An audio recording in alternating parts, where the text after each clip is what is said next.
In the last session, we have discussed about the meaning of Renaissance, and in this session, we will discuss about the beginning of Renaissance. The Renaissance originated in Italy early in the 14th century. Petrarch and Boccaccio, these are Italian poets, added too much to Renaissance of Italy. Renaissance early in the 14th century मध्ये उदयास आली आणि Petrarch व बोकॅशिओ नावाच्या या Italian पोएट्सनं renaissance इटलीच्या रेनेसन्समध्ये प्रचंड काम केलं किंवा त्यांचं साहित्य त्यांनी कंट्रीब्यूट केलं. Many Greek scholars sheltered in Italy with their works means books and as a result Tuscan city of Florence became the center of Greek study and classical culture, especially a center of Italian Renaissance. बऱ्याच Greek scholars लोक हे इटलीच्या दिशेनं shelter झाले, आश्रयाला आले, आधाराला आले आणि येताना त्यांनी त्यांच्या मॅन्युस्क्रिप्ट त्यांनी त्यांचं साहित्य हे सोबत घेऊन आले आणि त्याचा रिझल्ट असा झाला, त्याचा परिणाम असा झाला की टस्कन जी सिटी होती, Tuscan city of Florence became the centre of Greek study. Greek स्टडीचं ते सेंटर बनलं, क्लासिकल कल्चरचं एक सेंटर बनलं आणि इटालियन रिनेसन्सचं देखील एक सेंटर बनलं. The Renaissance came to English as late as the last years of 16th century. 16व्या शतकाच्या अगदी शेवटच्या 10व्या वर्षामध्ये रिनेसन्स हे इंग्लिशमध्ये आलं. At this time, Italy was a fire with new sunrise of the Renaissance. त्यावेळेला इटली एका रिनेसन्सचा नवा सूर्योदय बघत होती, but it was still for England nearly a strike of light on the horizon. पण त्यावेळेला इंग्लंड हे त्या क्षितिजाच्या किंवा त्या हॉरिझनच्या अगदी जवळपास होतं. Renaissance appeared in the famous collection of songs and sonnets by Thomas Watt and Earl of Surrey. Thomas watt आणि अर्ल ऑफ सरेच्या आपल्याला कलेक्शन मध्ये, सॉनेट्स मध्ये, कवितांमध्ये आपल्याला बघायला मिळतं.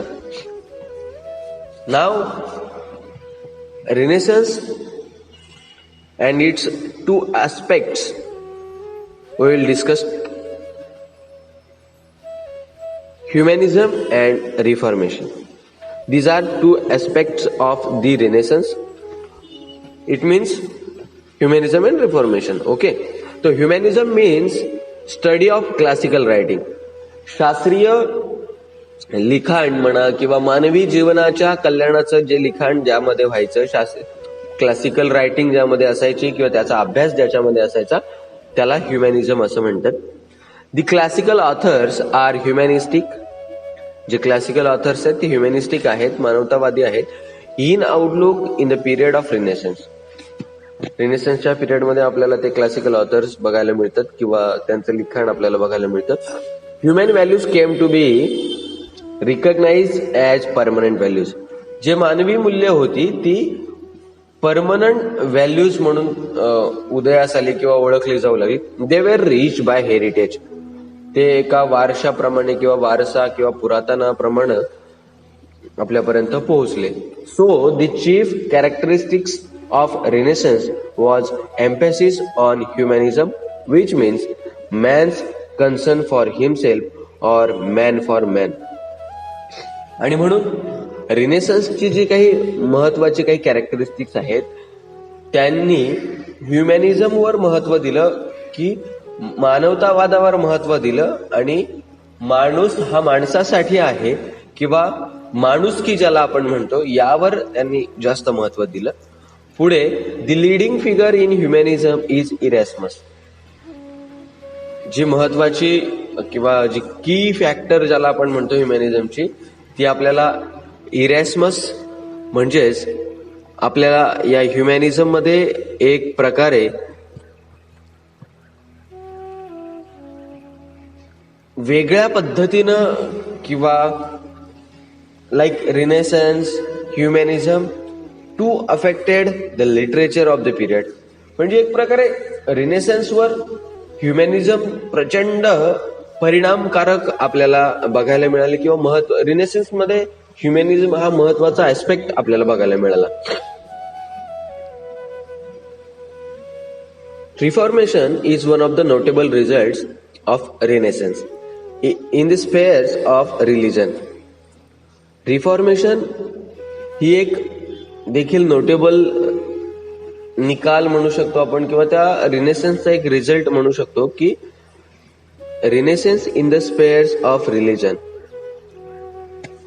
आता रिफॉर्मेशन ही जी कन्सेप्ट आहे, तर रिफॉर्मेशन मध्ये आपल्याला एक गोष्ट बघायला मिळाली की काय झालेलं की सुरुवातीला पोप यांचं वर्चस्व होतं आणि पोप यांचं वर्चस्व असल्यामुळे सामान्य लोक यांना त्यांची प्रत्येक गोष्ट ऐकायला लागत होती आणि आपण किती दिवस ऐकणार ही भावना त्यांच्या मनामध्ये होती. 1476 ला जेव्हा विल्यम कॅक्स्टन नावाच्या माणसानं प्रिंटिंग प्रेसचा शोध लावला, त्यानंतर त्यांना क्लासिकल ज्या गोष्टी होत्या त्या आणखीन लवकर मिळायला लागल्या किंवा पुस्तकं प्रकाशित व्हायला सुरुवात झाली, ज्ञानाचा प्रचार आणि प्रसार व्हायला लागला आणि मग सामान्य लोकांना कळायला लागलं की पोप आपल्यावर वर्चस्व गाजवतायत किंवा आपल्या बरोबर धर्माच्या नावाखाली आपली फसवणूक करतायत.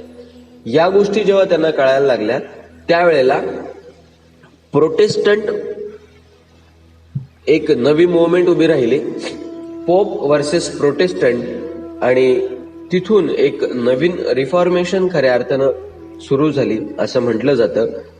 आणि म्हणून रिनेसेन्सचाच एक रिफॉर्मेशन हा एक आस्पेक्ट आपल्याला बघायला मिळतो. The king Henry seventh went against pope. आता हेनरी सेव्हन पण पोपच्या विरुद्ध गेला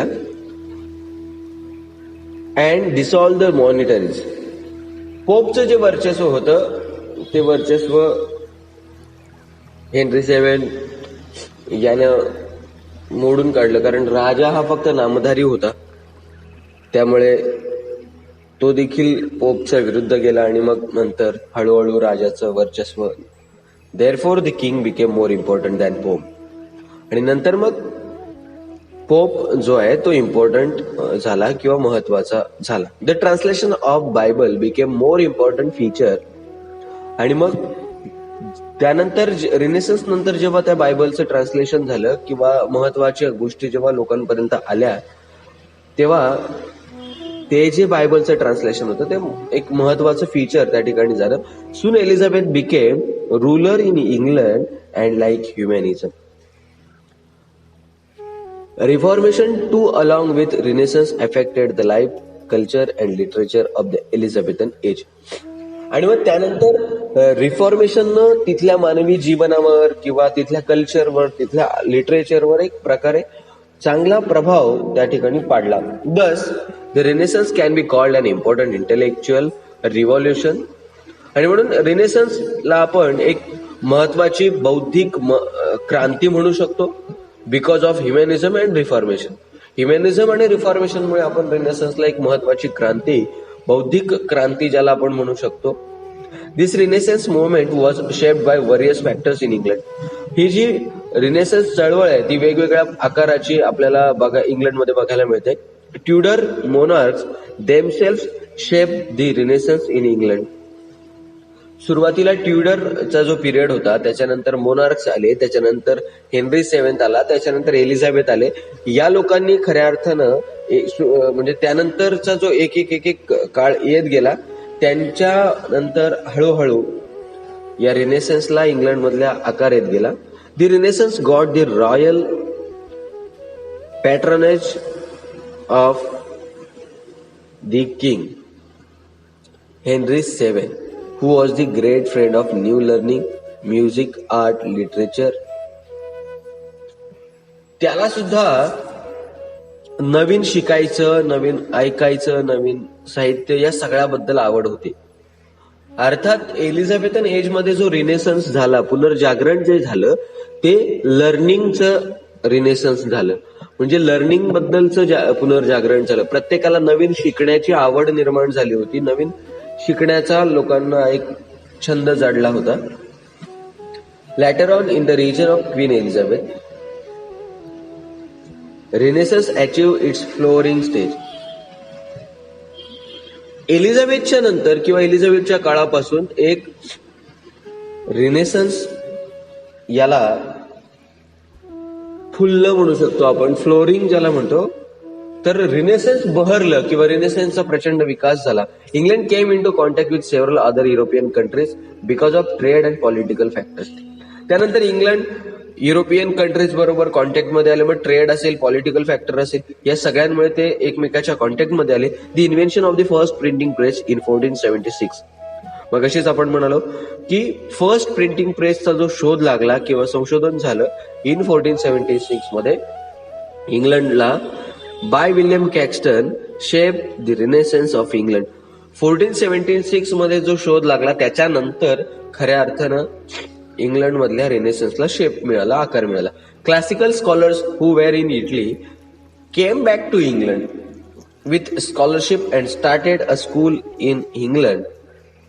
जे क्लासिकल स्कॉलर्स होते, जे शास्त्रीय अभ्यास करणारी मंडळी होती जी इटलीमध्ये राहत होती, they came back to England with scholarship and started a school in England.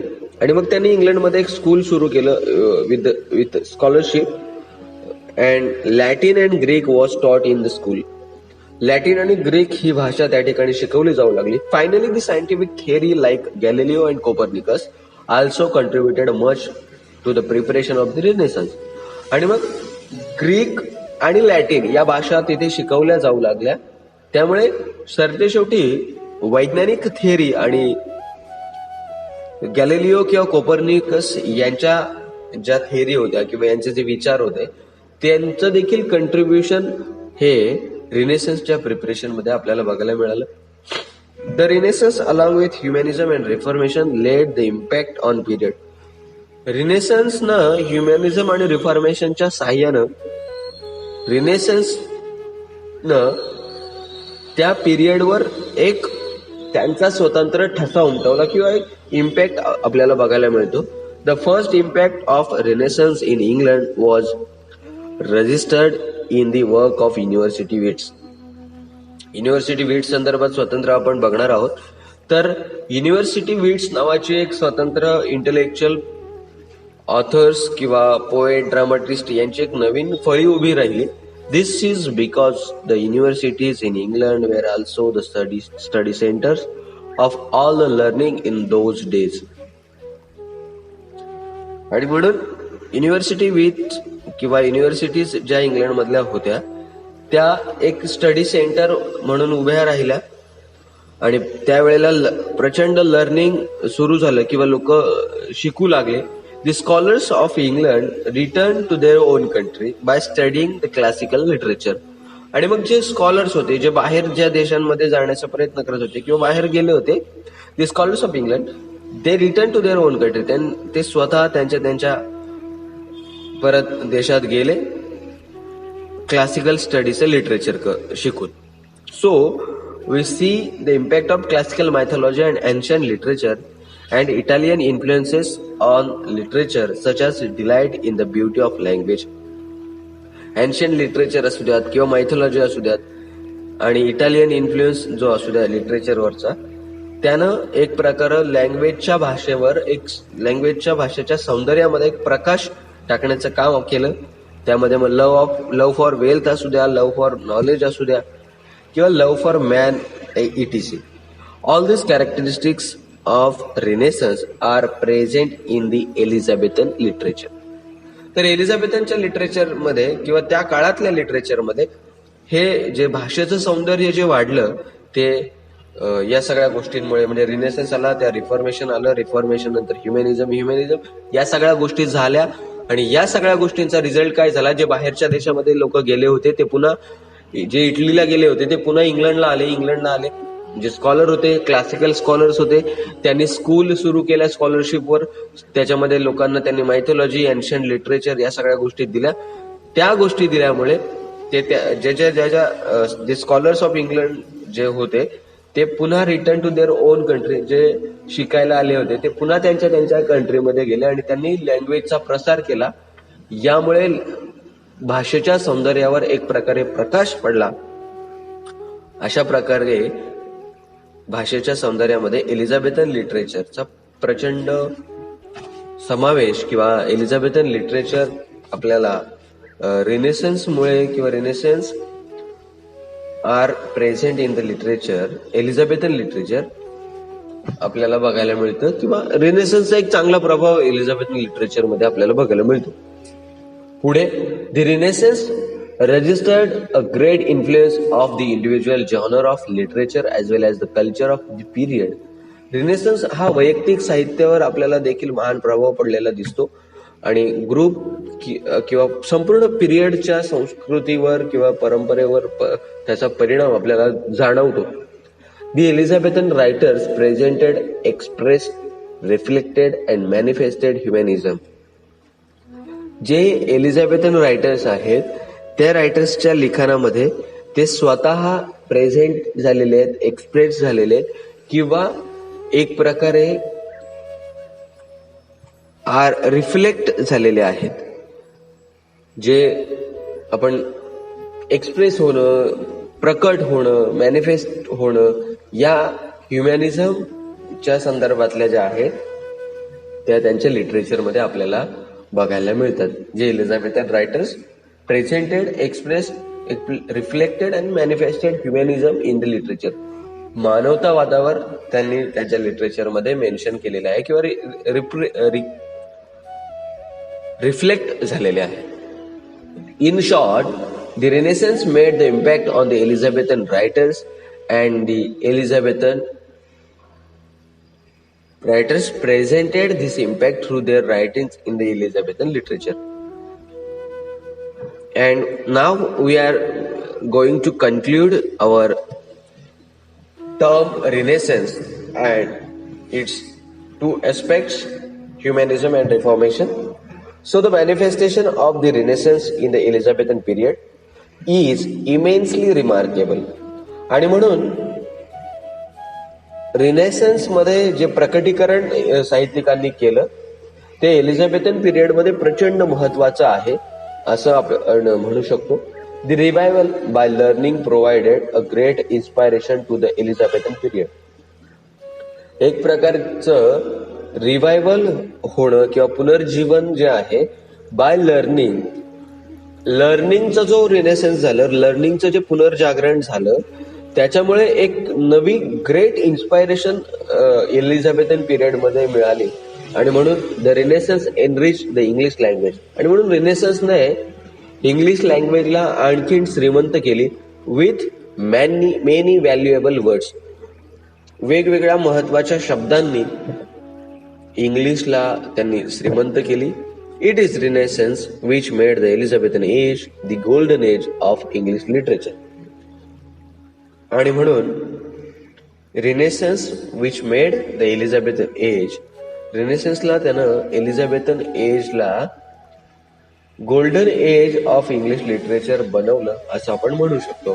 तर आता तुम्हाला फक्त रिनेसन्स बद्दल विचारलं मी मागाशी, पहिल्याच आपल्या सेशन मध्ये आपण चर्चा केली होती की if they ask you about the renaissance, about the golden age, about Elizabethan age, you just have to write first paragraph about Elizabethan age and then you have to write down about the Renaissance and then you will include it the humanism, reformation and with the conclusion of the all impact of Renaissance on the Elizabethan age and how it became the golden age of the English literature.